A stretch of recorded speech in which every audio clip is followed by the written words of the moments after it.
அனைவருக்கும் இனிமையான காலை வணக்கம். 2024ஆம் ஆண்டு ஆகஸ்ட் மாதம் 5ஆம் தேதி திங்கட்கிழமை உங்களை ஸ்டார் தமிழின் நம் நாடு நிகழ்ச்சியில் சந்திப்பதில் மகிழ்ச்சியாக இருக்கின்றது. இன்றும் நம் நாடு நிகழ்ச்சியில் எமக்கு கிடைத்த பத்திரிகை செய்திகளையும் இன்னும் ஏராளமான சிங்கள பத்திரிகைகளின் செய்திகளையும் உங்களுக்காக கொண்டு வந்திருக்கின்றோம்.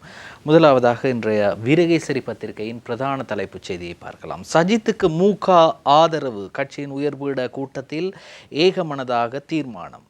ரவுஃப் ஹக்கீம் தலைமையிலான ஸ்ரீலங்கா முஸ்லிம் காங்கிரஸ் எதிர்வரும் ஜனாதிபதி தேர்தலில் ஐக்கிய மக்கள் சக்தியின் தலைவரும் எதிர்க்கட்சி தலைவருமான சஜித் பிரேமதாசவுக்கு நிபந்தனை அடிப்படையில் ஆதரவு வழங்குவதற்கு ஏகமனதாக தீர்மானித்துள்ளது. ஜனாதிபதி தேர்தலில் 3 பிரதான விடயங்களை அடிப்படையாக கொண்டு சஜித் பிரேமதாசவுடன் 72 மணித்தியாலயங்களுக்குள் கலந்துரையாடி உரிய பதிலை அவர் வழங்குவதாக உறுதியளிக்கும் பட்சத்தில் எமது ஆதரவை அவருக்கு உறுதிப்படுத்துவோம் என்று ஸ்ரீலங்கா முஸ்லிம் காங்கிரஸின் தலைவரும் பாராளுமன்ற உறுப்பினருமான ரவுஃப் ஹக்கீம் தெரிவித்தார். ஜனாதிபதி தேர்தலில் யாரை ஆதரிப்பது என்பது தொடர்பில் உத்தியோகபூர்வமான தீர்மானத்தை எடுப்பதற்கு ஸ்ரீலங்கா முஸ்லிம் காங்கிரஸ் உயர்பீட கூட்டம் நேற்று ஞாயிற்றுக்கிழமை கொழும்பில் உள்ள கட்சியின் தலைமையகமான தருசலாத்தில் கூடியது. மிக நீண்ட கலந்துரையாடலின் பின்னர் எதிர்வரும் ஜனாதிபதி தேர்தலில் எதிர்க்கட்சித் தலைவர் சஜித் பிரேமதாசவுக்கு ஆதரவு வழங்க கட்சியின் உயர்பீடம் ஏகமனதாக தீர்மானித்துள்ளதாக கட்சியின் தலைவர் ரவுஃப் ஹக்கீம் தெரிவித்தார். சரி, ரவுஃப் ஹக்கீம் அவர்கள் ஏற்கனவே ஐக்கிய மக்கள் சக்தி கூட்டணியில் அல்லது ஐக்கிய மக்கள் சக்தி கூட்டமைப்பில் தான் இருந்தார். எதேபடியோ 8ஆம் தேதி சூததாச உள்ளரங்கில் ஐக்கிய மக்கள் கூட்டமைப்பின் உள்ள கட்சிகளின் புரிந்துணர்வு ஒப்பந்தம் கைச்சாத்திடப்பட இருக்கின்றது. அதில்தான் ஏனைய இதர கட்சிகளை இணைத்து கொண்டு ஐக்கிய மக்கள் கூட்டமைப்பு ஏற்கனவே அது உருவாக்கப்பட்டிருக்கின்றது. புதிய புரிந்துணர்வு ஒப்பந்தம் கைச்சாத்திடப்பட இருக்கின்றது. அப்பொழுதுதான் இந்த இவர் குறிப்பிடுவது போன்று அடுத்த 72 பிரேமதாசவுடன் 72 மணித்தியாலயங்களுக்குள் கலந்துரையாடி உரிய பதிலை அவர் வழங்குவதாக உறுதியளிக்கும் பட்சத்தில் என்றால் நிச்சயமாக அவர் வழங்கித்தான் ஆகுவார். காரணம், ஸ்ரீலங்கா முஸ்லிம் காங்கிரஸுக்கு வேறு வழியும் இல்லை, அதே போன்று வேறு ஒரு தீர்மானமும் இல்லை. சஜித் பிரேமதாசை இவர்களது அடிப்படையாக கொண்ட விடயங்களுக்கு, பிரதான 3 விடயங்களுக்கு அவர்கள் உறுதியளிக்காவிட்டால் வேறொரு வேட்பாளருக்கு ஆதரவளிக்கும் எந்த நோக்கமும் ரவுஃப் ஹக்கீமுக்கோ அல்லது ஸ்ரீலங்கா முஸ்லீம் காங்கிரஸுக்கோ, ஏன் தமிழ் முற்போக்கு கூட்டணி கூட கிடையாது. எனவே அவர்களது ஒரே ஒரு தெரிவு அல்லது ஒரே ஒரு தீர்மானம் இந்த சஜித் பிரேமதாசவுக்கு அல்லது ஐக்கிய மக்கள் சக்தியின் ஜனாதிபதி வேட்பாளருக்கு ஆதரவு வழங்குவது மட்டுமே. சரி, இப்படி இருக்கும்போது இந்த உதய கம்மன் பில, அதே போன்று விமல் வீரவன்ச, இந்த தரப்பினர் யாருக்கு ஆதரவு வழங்க போகின்றார்கள் என்ற ஒரு மிகப்பெரிய ஒரு கேள்விக்குறி ஒன்று இருந்தது. அதை நேற்று அவர்கள் பகிரங்கமாக அறிவித்தார்கள். சர்வஜன சக்தி, அவர்களுடைய அந்த அமைப்பின் பெயர் சர்வஜன சக்தி. எனவே அதன் அதன் ஜனாதிபதி வேட்பாளரை அறிவிக்கும் நிகழ்வு நேற்றைய தினம் இடம்பெற்றது. சர்வஜன சக்தியின் ஜனாதிபதி வேட்பாளராக கூட்டணி பிரதிநிதிகளால் திலீப் ஜெயவீர நேற்று கொழும்பில் அறிவிக்கப்பட்டார். அந்த அறிவிக்கப்பட்ட போது எடுத்த படம், இதில் உதய கம்மன் பிள்ளை இருக்கிறார், தேவேந்து குமாரதுங்க பாராளுமன்ற உறுப்பினர் இருக்கின்றார், அதே போன்று நான் நினைக்கின்றேன் சன்ன ஜெயசுமனவும் இங்கே இருக்கின்றார் என்று. எனவே இந்த அமைப்பினர் ஒன்றாக கூடி நேற்றைய தினம் தொழிலதிபர் திலீப் ஜெயவீரவை அவர்களது ஜனாதிபதி வேட்பாளராக அறிமுகம் செய்திருக்கின்றார்கள். ஏற்கனவே இன்னும் ஒரு தொழிலதிபரும் இந்த வரிசையில் இருக்கின்றார். அவர்தான் இலங்கையில் இருக்கக்கூடிய மிகப்பெரிய தொழிலதிபர்களுள் செல்வந்தர் என்று குறிப்பிடப்படும் தம்மிக பெரேரா இருக்கின்றார். அவர் ஸ்ரீலங்கா பொதுஜன பெரமுனவின் முடிவுக்காக காத்திருக்கின்றார். அவர் குறிப்பிட்டிருக்கின்றார், நான் தயாராக இருக்கின்றேன், ஆனால் ஸ்ரீலங்கா பொதுஜன பெரமுன என்னை ஜனாதிபதி வேட்பாளராக அறிவிக்கும் பட்சத்தில் நான் ஸ்ரீலங்கா பொதுஜன பெரமுனவின் ஜனாதிபதி வேட்பாளராக நான் களமிறங்க தயார் என்று தெரிவித்திருக்கின்றார். அவ்வாறு இருக்கும் நிலையில்தான் இன்னும் ஒரு தொழிலதிபராகிய திலீப் ஜெயவீர நேற்றைய தினம் ஜனாதிபதி வேட்பாளராக அறிவிக்கப்பட்டார். அது தொடர்பான செய்தியை பார்க்கலாம். சர்வஜன சக்தியின் வேட்பாளராக திலீப், விமல் உதய வாசு தரப்பும் அறிவிப்பு என்று தெரிவிக்கப்படுகின்றது. ஆனால் வாசுதேவ நாணயக்கார தற்போது இதில் கலந்து கொள்ளவில்லை. காரணம் அவர் தனது கட்சியின் தலைமைத்துவத்தை நிரோஷன் பிரேமரட்னவுக்கு வழங்கியிருந்தார். பார்ப்போம். பாராளுமன்ற உறுப்பினர்களான விமல் வீரவன்ச, உதய கம்மன்பில, வாசுதேவ நாணயக்கார, கிழக்கு மாகாண ஆளுநரான அனுராதா ஹியாம்பத் ஆகியோர் ஒன்றிணைந்துள்ள சர்வஜன சக்தி கூட்டணியின் ஜனாதிபதி வேட்பாளராக தொழிலதிபர் திலீப் ஜெயவீர போட்டியிட உள்ளார். கொழும்பு சுகதாச உள்ளரங்கில் நேற்று ஞாயிற்றுக்கிழமை இடம்பெற்ற சர்வஜன சக்தியின் மாநாட்டின் போது தேசிய சுதந்திர முன்னணியின் தலைவர் விமல் வீரவன்ச சர்வஜன சக்தியின் நிறைவேற்றுக் குழுவின் தீர்மானத்தை அறிவித்தார். பௌத்தம், தேசியம் ஆகியவற்றை முன்னிலைப்படுத்தி இந்த தீர்மானத்தை உத்தியோகபூர்வமாக அறிவித்தார். சர்வஜன சக்தியின் மாநாடு நேற்று 3:30 மணி அளவிலே சர்வமத வழிபாடுகளுடன் ஆரம்பமானது. மௌபிம கட்சியின் தலைவர் ஜெயவீர, பிவித்துரு இல உரிமை கட்சியின் தலைவர் உதய கம்மன்பில, இலங்கை கம்யூனிஸ்ட் கட்சியின் பதில் தலைவர் வீரசுமன வீரசிங்க, அதேபோன்று யுத்துகம அமைப்பின் தலைவர் கெவிந்து குமாரதுங்க, இடதுசாரி ஜனநாயக முன்னணியின் பதில் செயலாளர் திலக் ஸ்ரீ, கிழக்கு மாகாண முன்னாள் ஆளுநர் அனுராதா யாம்பத் உட்பட சில அமைப்புகளின் பிரதிநிதிகள். மன்னிக்கவும், நான் முதல் குறிப்பிட்டேன் அவர் அந்த படத்திலே சன்ன ஜெயசுமன் இருக்கின்றார் என்று. இல்லை என்றால் சன்ன ஜெயசுமன் அவர் சஜித் பிரேமதாசவுக்கு ஆதரவு தெரிவிப்பதாக ஏற்கனவே அறிவித்திருந்தார். எனவே மன்னிக்கவும் அந்த அவரது பெயரை நான் குறிப்பிட்டதற்காக. சரி, இப்படி இருக்கும்போது சர்வஜன சக்தியும் தனது வேட்பாளரை அறிமுகம் செய்துவிட்டது. இதுவரை 14 பேர் கட்டுப்பணம் செலுத்தி இருக்கின்றார்கள். 14 பேர் ஜனாதிபதி தேர்தலில் கண்டிப்பாக போட்டியிடப் போகின்றார்கள் என்ற நிலை உறுதியாக இருக்கின்றது. இன்னும் அதிகமாகலாம். இன்னும் அதிகமாகினால் 2 வாக்குச்சீட்டுகள் வழங்கப்படும். அதாவது ஏற்கனவே ஒரு வாக்குச்சீட்டில் கிட்டத்தட்ட 10 தொடக்கம் 20 பேரது பெயர்களை குறிப்பிடலாம். 20 பேரை தாண்டினால் இன்னும் ஒரு ஜனாதிபதி தேர்தலுக்கான வாக்குச்சீட்டும் உங்களுக்கு வழங்கப்படும். எனவே 2 வாக்குச்சீட்டுகள் வழங்கப்பட இருக்கின்றது. நாட்டில் இருப்பது 1,70,00,000 பேர் தான். மிக சிறிய நாடு. பொருளாதாரத்தில் மிக மோசமான அளவில் பாதிக்கப்பட்டிருக்கின்றோம். ஜனாதிபதி தேர்தல் அச்சக செலவீனங்கள் ரூபா 800 மில்லியனாக மும்மடங்கு அதிகரிப்பு. அதாவது கடந்த ஜனாதிபதி தேர்தல் நடைபெற்றது 2019ஆம் ஆண்டு. கோட்டாபய ராஜபக்ச ஜனாதிபதியாக தெரிவு செய்யப்பட்டார். அந்த தேர்தலுக்கு பிறகு மூலப்பொருட்களின் விலை அதிகரிப்பு காரணமாக 800 மில்லியன் ரூபாவாக அதிகரித்திருக்கின்றது. இது ஒரு வாக்குச்சீட்டுக்கு. இப்போ நீங்கள் 2 வாக்குச்சீட்டு என்று சொன்னால் கொஞ்சம் யோசித்து பாருங்கள். சரி, இலங்கையிலே அப்படி ஒரு வரைமுறை இல்லை. இத்தனை பேர் தான் போட்டியிடலாம் என்று இல்லை. எத்தனை பேர் வேண்டுமானாலும் போட்டியிடலாம். அத்தனை பேர்களது பேரும் இந்த வாக்குச்சீட்டிலே வரப்போகின்றது. அந்த அத்தனை பேரது பேரும் வருவதற்கு எங்களுடைய வரிப்பணத்திலே நாங்கள் வாக்குச்சீட்டுகளை அச்சிட வேண்டும். சரி, இப்படி இருக்கும்போது முன்னாள் ஜனாதிபதி மஹிந்த ராஜபக்சவை அப்பாச்சி அல்லது அப்பா, தந்தை என்று அழைத்தவர்களில் மிக முக்கியமானவர் தான் ரோஹித அபேகுணவர்தன.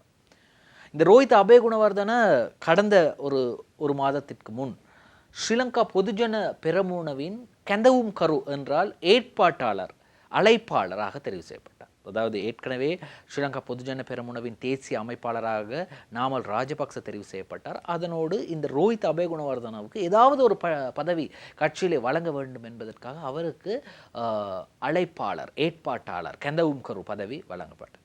அப்படிப்பட்ட ரோஹித் அபேகுணவர்தன நேற்று, அதுவும் சாதாரணமாக வரவில்லை,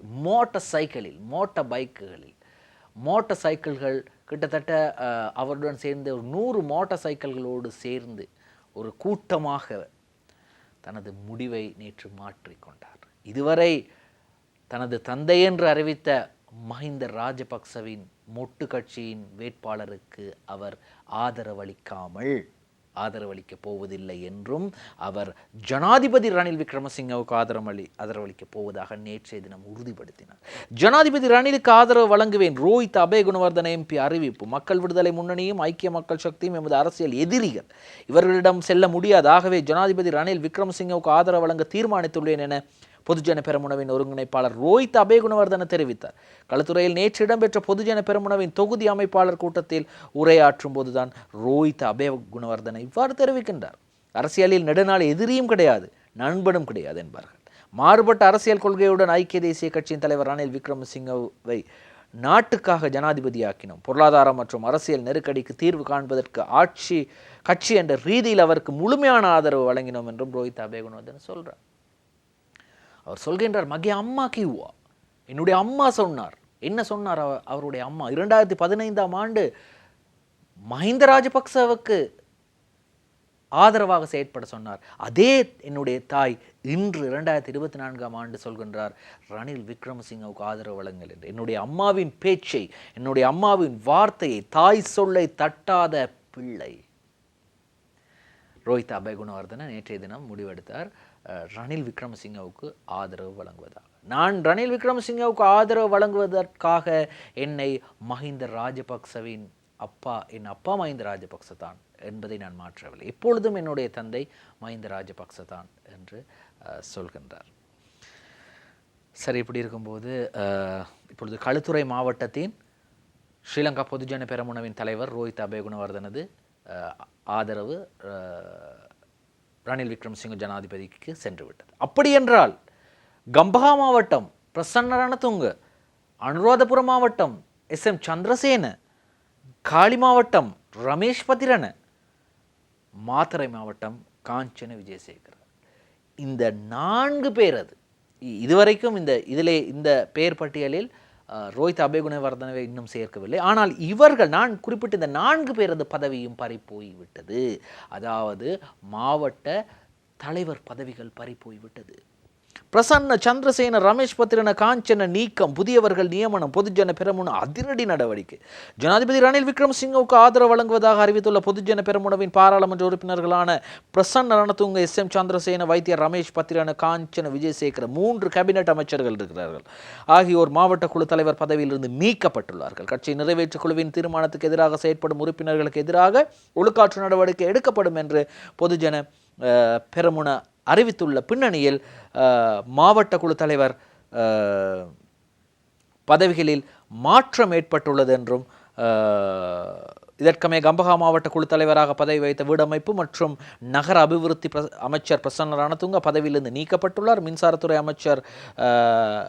மின்சாரத்துறை ராஜாங்க அமைச்சர் இந்திக்க அனுருத்த நியமிக்கப்பட்டுள்ளார். அதே போன்று மாத்தறை மாவட்டம் குழு தலைவராக பதவி வகித்த மின்சாரத்துறை மற்றும் வலுசக்தி அமைச்சர் காஞ்சன விஜயசேகர பதவியிலிருந்து நீக்கப்பட்டார். பாராளுமன்ற உறுப்பினர் நிபுண ரணவக்க குழு தலைவராக நியமிக்கப்பட்டுள்ளார். அதே நேரத்தில் அனுராதபுரம் மாவட்ட குழு தலைவராக செயற்பட்ட பொதுஜன பெரமுனவின் பாராளுமன்ற உறுப்பினர் SM சந்திரசேனா பதவியிலிருந்து நீக்கப்பட்டு பொதுஜன பெரமுனவின் தேசிய அமைப்பாளர் நாமல் ராஜபக்ச அறிவிக்கப்பட்டிருக்கின்றார். காலி மாவட்ட குழு தலைவராக சுகாதார அமைச்சர் வைத்தியர் ரமேஷ் பத்திரன பதவியிலிருந்து நீக்கப்பட்டு பாராளுமன்ற உறுப்பினர் மொஹாண்டி சில்வா நியமிக்கப்பட்டுள்ளார்.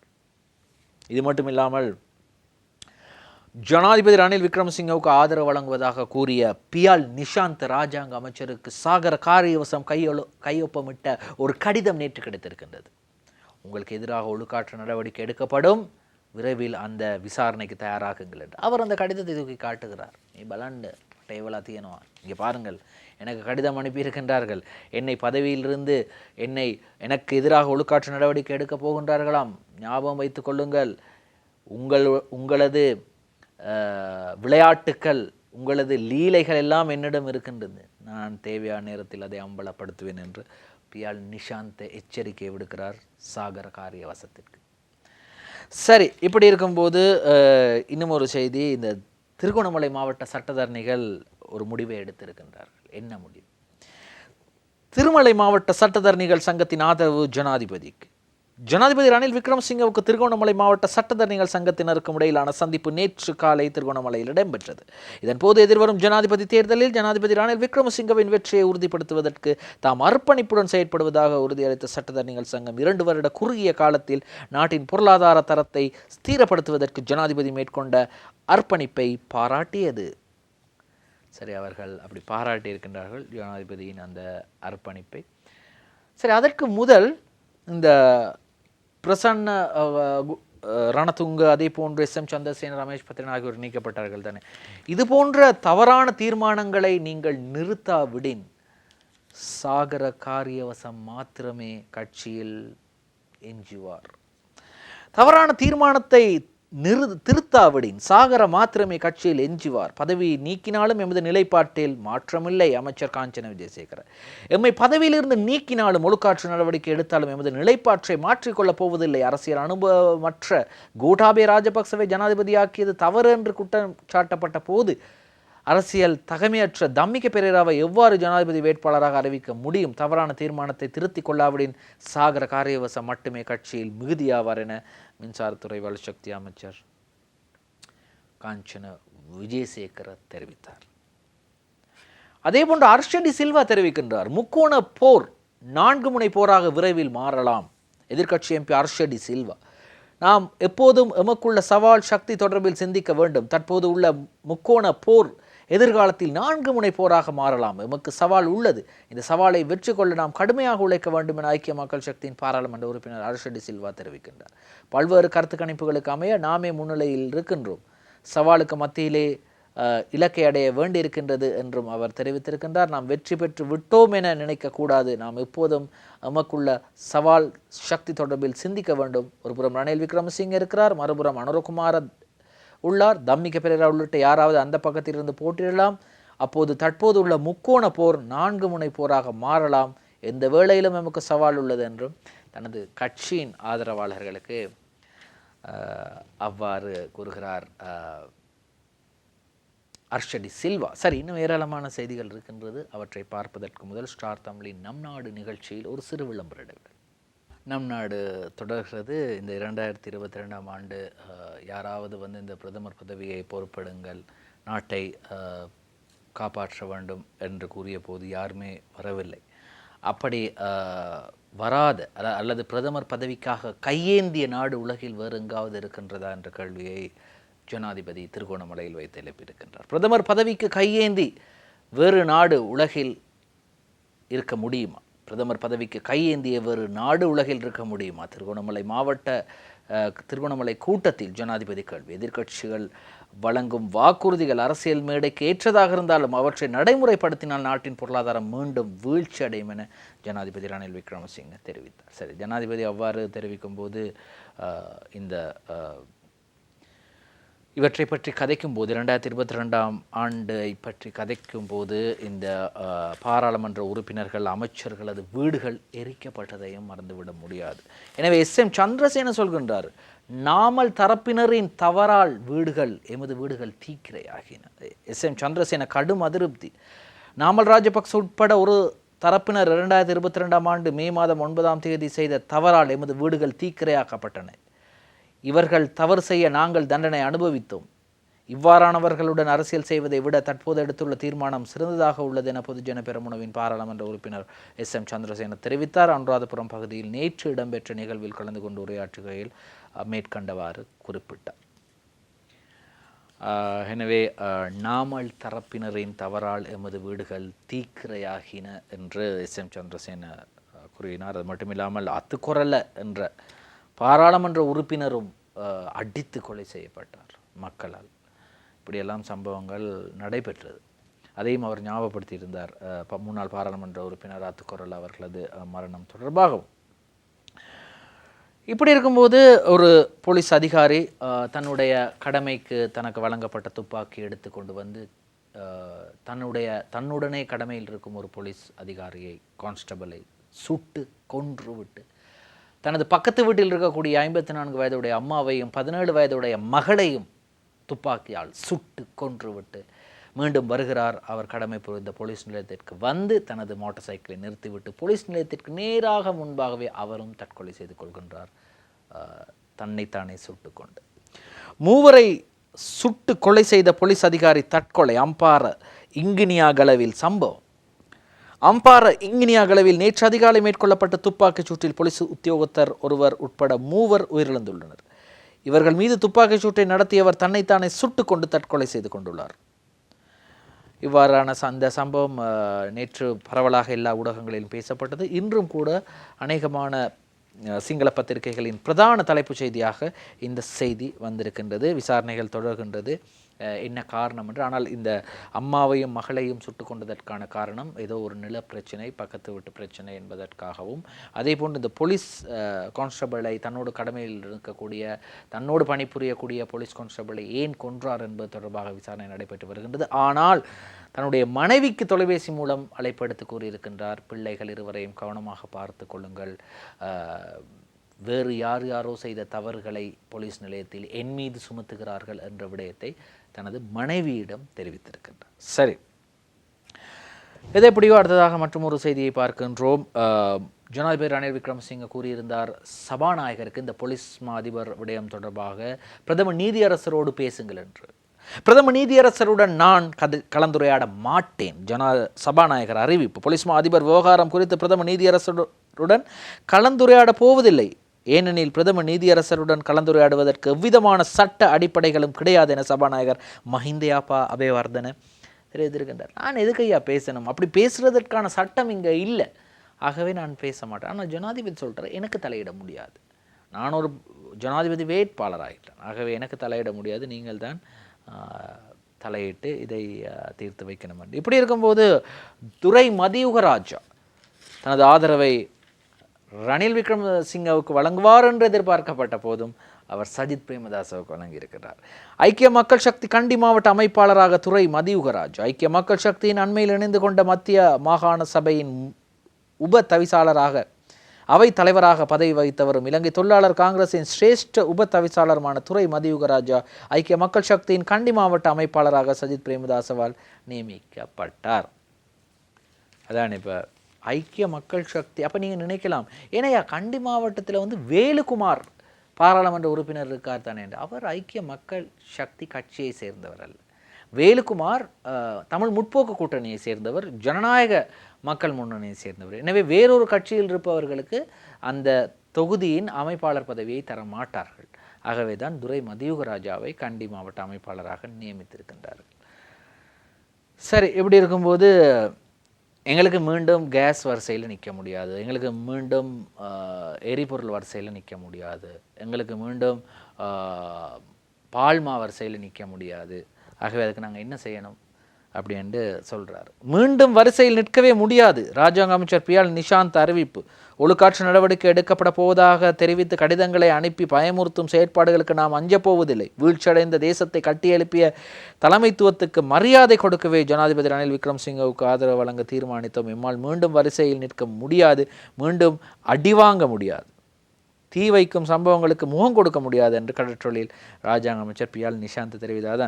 அதாவது மக்கள் கோபப்பட்டு ஆத்திரப்பட்டு அந்த ஆத்திரத்தின் வெளிப்பாடாகத்தான் அவர்கள் வீடுகளையும் எரித்து, சிலரை அடித்து, சிலரை தூக்கி பேர வெவவில் போட்டார்கள். அது பக்கத்தில் தான் இருக்கின்றது. இப்படி அந்த பேர வெவவில் கொண்டு போய் போட்டார்கள். எனவே அந்த அந்த மக்களுக்கு வரக்கூடிய அந்த ஆத்திரம், கோபம் மக்களுக்கு கிடைக்கக்கூடிய அத்தியாவசிய தேவை கிடைக்காவிட்டால் வரக்கூடிய சாதாரணமான கோபம் தான். அது பழிவாங்கும் ஒரு கோபம் அல்ல, ஒரு சாதாரணமான கோபம். இது எனக்கு கிடைக்கவில்லையே, இதற்காக நான் இவ்வளவு தூரம் நிற்கணுமா, பணம் கொடுத்து வாங்கவே நான் இவ்வளவு தூரம் நிற்க வேண்டுமா என்ற ஒரு ஏக்கம்தான். எதை எப்படியோ மத்திய கிழக்கு நாடுகளில் போர் பதற்றம் அதிகரித்திருக்கிறது. அநேகமாக இந்த லெபனான், ஜோர்தான், எகிப்து போன்ற நாடுகளில் இருக்கக்கூடிய இலங்கையர்களும் ஏனைய நாட்டவர்களும் உடனடியாக அந்த நாடுகளில் இருந்து வெளியேறி வருகின்றார்கள். குறிப்பாக இலங்கையர்களை அந்த நாடுகளில் இருந்து வெளியேற்றுவதற்கான கடுமையான முயற்சிகள் மேற்கொள்ளப்பட்டு வருகின்றது. மத்திய கிழக்கில் போர் ஏற்படும் பதற்றம், லெபனானில் இருந்து பிரஜைகள் வெளியேற்றும் உலக நாடுகள், மத்திய கிழக்கிலான மோதல்கள் மேலும் தீவிரமடைந்து போர் ஒன்று கிளர்ந்தெல்லாம் என்ற அஞ்சப்படுகின்ற நிலையில் அமெரிக்கா உள்ளடங்களாக உலக நாடுகள் பலவும் லெபனானில் உள்ள தமது பிரஜைகளை வெளியேறுவதற்கு நடவடிக்கைகளை முன்னெடுத்து வருகின்றன. ஈரானிய தலைநகர் தேரானில் வைத்து ஹமாஸ் குழுவின் அரசியல் தலைவர் இஸ்மாயில் அனியை கடந்த புதன்கிழமை கொல்லப்பட்டமை தொடர்பில் இஸ்ரேலுக்கு கடும் பதிலடியை கொடுக்கப் போவதாக ஈரான் சூளுரைத்துள்ளது. எனினும் இஸ்ரேல் இது தொடர்பில் விமர்சனம் எதனையும் இதுவரை முன்வைக்கவில்லை. எனவே அந்த போர் பதற்றம் காரணமாக தங்களுடைய மக்களை அந்தந்த நாடுகளிலிருந்து வெளியேறுமாறு கோரி வருகின்றது. நேற்று ஆடி அமாவாசை என்னென்ன நடந்தது ரைட் பார்க்கலாம். ஆடி அமாவாசை தினமான நேற்று ஞாயிற்றுக்கிழமை கொழும்பு காக்காய் தீவு முகத்துவாரம் சங்கமத்தில் பக்தர்கள் பிதிர் கடன்களை தர்ப்பணம் செய்து நிறைவேற்றுவதற்கு ஏற்ற வகையில் இந்து மன்றம் சகல ஏற்பாடுகளையும் செய்து கொடுத்திருந்தது. அந்த வகையில் அங்கு கூடிய பக்தர்கள் ஆன்மாவை நினைத்து அந்தணர்கள் முன்னிலையில் தர்ப்பணம் செய்து தங்கள் பிதிர் கடன்களை நிறைவேற்றி கொண்டதை படத்தில் காணலாம் என்று நேற்று பெருந்திரளான மக்கள் அங்கே ஒன்று கூடியிருந்தார்கள். அது தொடர்பான படம் தான் வெளியாக இருக்கின்றது. இலங்கைக்கு கிரிக்கெட் சரி வராது. இலங்கை கிரிக்கெட்டில் இருந்து அனைவரையும் உடனடியாக நீக்க வேண்டும். காரணம் இவர்கள் என்ன விளையாடுகின்றார்கள், பாடசாலை மாணவர்களை விட மிக மோசமாக விளையாடுகின்றார்கள். இப்படியெல்லாம் இலங்கை கிரிக்கெட் நாங்கள் கடந்த காலங்களில் சேறு மீது சேறு பூசி கொண்டிருந்தோம். அதற்கு ஏதோ அது அவர்களில் காதுகளில் விழுந்திருக்கலாம். நேற்று திறமையாக விளையாடி நேற்றைய போட்டியில் வெற்றி பெற்றார்கள். வெண்டசேயின் பந்து வீச்சில் சரிந்தது இந்தியா. இலங்கைக்கு அபார வெற்றி. இலங்கை இந்திய அணிகளுக்கு இடையிலான இரண்டாவது ஒரு நாள் சர்வதேச கிரிக்கெட் போட்டி கொழும்பு ஆர் பிரேமதாச விளையாட்டு அரங்கில் நேற்று ஞாயிற்றுக்கிழமை நடைபெற்றது. இந்த போட்டியிலே 32 ஓட்டங்களால் இலங்கை அணி வெற்றி பெற்றது. 6 விக்கெட்டுகளை வேண்டசே அணிக்காக பெற்றுக் கொடுத்தார். அதே போன்று 3 விக்கெட்டுகளை அணித்தலைவர் சரித் அஸ்லாங்க பெற்றுக் கொடுத்தார். எது எப்படியோ பதிலுக்கு துடுப்படுத்தாடிய இந்தியா 42.2 ஓவர்களில் சகல விக்கெட்டுகளையும் 208 ஓட்டத்துக்கு இழந்தது. இலங்கை அணி 240 ஓட்டங்களை பெற்றிருந்தது. எது எப்படியோ 3 போட்டிகள் கொண்ட ஒரு நாள் தொடரில் 1-0 என்ற நிலையில் இலங்கை அணி முன்னிலை வைக்கின்றது. முதலாவது ஒரு நாள் சர்வதேச கிரிக்கெட் போட்டி சமநிலையில் முடிந்தது. எது எப்படியோ இன்றைய தினகரன் பத்திரிகையை பார்க்க போகின்றோம். அதாவது மிக ஒரு கவலையான ஒரு விடயம். எங்களுக்கு மிக அருகில் இருந்தவர் எங்களுடைய கலையகமும் எங்களுடைய அலுவலகமும் அமைந்திருக்கக்கூடியிலே இந்த வீதியிலே இருந்து மக்களுடைய நலனுக்காகவும் பௌத்த சாசனத்தின் நலனுக்காகவும் பாடுபட்டவர் தான் கங்காராம பொடி ஆமதுரு என்று நாங்கள் மரியாதையோடு அழைப்பவர். அப்படிப்பட்டவர் நம்மை விட்டு பிரிந்திருக்கின்றார். அது தொடர்பான ஒரு செய்தியை தினகரன் பத்திரிகையில் பார்க்கலாம். சமூக பணிகளில் ஈடுபட்ட மிக சிறந்த தேரரை இழந்துள்ளோம். கங்காராம பொடி ஆமதுருவுக்கு ஜனாதிபதி அனுதாபம். அமர்த்துவம் அடைந்த கங்காராம பொடி ஆமதுரு முன்னெடுத்த சேவைகளால் அவர் சமூக பணிகளில் ஈடுபட்ட மிகச்சிறந்த தேரராக போற்றப்படுவதாக ஜனாதிபதி ரணில் விக்ரமசிங்க அனுதாபம் தெரிவித்துள்ளார். அவரது பூத உடல் இன்றைய தினம் நல்லடக்கம் செய்யப்பட இருக்கின்றது. அதே கங்காராம விஹாரையில். சரி, இப்படி இருக்கும்போது இன்றைய பத்திரிகைகளில் சிங்கள பத்திரிகைகளில் வெளியான செய்திகளை பார்க்கலாம். முதலாவதாக லங்காதீப பத்திரிகையின் இன்றைய பிரதான செய்தி. ஒப்பு பெதீம சிசு ரக்ஷணைய மெத்திவர்ண கொமிசமேன் நவத்வாய், அதாவது ஒப்பு காணி உரிமம் வழங்குதல், அதே போன்று மாணவர்களுக்கான காப்புறுதி தேர்தல் ஆணைக்குழுவால் இடைநிறுத்தப்பட்டிருக்கின்றது. அவ்வாறு தேர்தல் காலங்களில் நீங்கள் வழங்க முடியாது என்று அரசுக்கு அறிவுறுத்தப்பட்டிருக்கின்றது. அடுத்ததாக அத பத்திரிகையின் இன்றைய பிரதான தலைப்புச் செய்தியை பார்க்கலாம். மொனராகல கான்ஸ்டாபல்கே வெடி தபீம சிதிவீம தவமத் அபிராசாக், அதாவது மொனராகல கான்ஸ்டபிளின் துப்பாக்கிச்சூட்டு சம்பவம் இன்னும் ரகசியமாகவே இருக்கின்றது. அதாவது என்ன காரணம் என்று தெரிய முடியாமல் இருக்கின்றது. இன்றைய அருண பத்திரிகையின் பிரதான தலைப்பு செய்தியை பார்க்கலாம். லாங்கிக்கியான் திஸ்பந்தாக்கே ரக்கியா அணத்துறை, அதாவது 35,000 இலங்கையர்களது தொழில் மிக கேள்விக்குறியான நிலையில் இருப்பதாக கூறப்படுகின்றது. ஜோர்தான், எகிப்து மற்றும் லெபனான் போன்ற நாடுகளில் இருக்கக்கூடிய இலங்கையர்களின் தொழிலுக்கு ஆபத்து ஏற்பட போவதாக தெரிவிக்கப்பட்டிருக்கின்றது. அடுத்ததாக இன்றைய திவைன பத்திரிகையின் பிரதான தலைப்புச் செய்தியை பார்க்கலாம். துந்தினாகே மரணை கான்ஸ்டாபல் மராகென கான்ஸ்டாபல் திவி நசாகனி, அதாவது 3 பேரை கொன்றுவிட்டு தானும் தற்கொலை செய்து கொண்டார் கான்ஸ்டபிள் ஒருவர் என்ற செய்தி வெளியாகி இருக்கின்றது. அதே போன்று இன்றைய மௌபிம பத்திரிகையின் பிரதான தலைப்புச் செய்தியை பார்க்கலாம். துனாக் மரா சிய திவி ஆணி கரகென கான்ஸ்டாபல் அந்த செய்தியும், அதே போன்று ரோஹித ரணில் பிலட்ட என்றும் இருக்கின்றது. ரோஹித் அபேகுணவர்தன ரணில் விக்ரமசிங்கவுக்கு ஆதரவு வழங்கப் போவதாக நேற்று அறிவித்த செய்தி இன்றைய மௌபிம் பத்திரிகையிலே வந்திருக்கின்றது. அதே போன்று இன்றைய தினமின பத்திரிகையின் பிரதான தலைப்புச் செய்தியை பார்க்கலாம். குவைட்டே நீதி விரோதி மாலிமா பிரசங்கயாக், அதாவது திசை காட்டி கட்சியினர் குவைட்டில் நடத்திய இசை நிகழ்ச்சியில் போலீசார் சட்டவிரோதமாக அது இடம்பெற்றதாக கூறி 24 பேரை கைது செய்து 26 பேரை கைது செய்து 24 பேர் அதில் விடுதலை செய்யப்பட்டிருக்கின்றார்கள். 2 தொடர்ந்தும் தடுத்து வைக்கப்பட்டிருக்கின்றார்கள். இந்த இசை நிகழ்ச்சியை தேசிய மக்கள் சக்தி திசைக்காட்டி அமைப்பினரின் குவைட் கிளை தான் ஏற்பாடு செய்ததாக குறிப்பிடப்படுகின்றது. இதை எப்படியோ 2 தடுத்து வைக்கப்பட்டிருக்கிறார்கள்.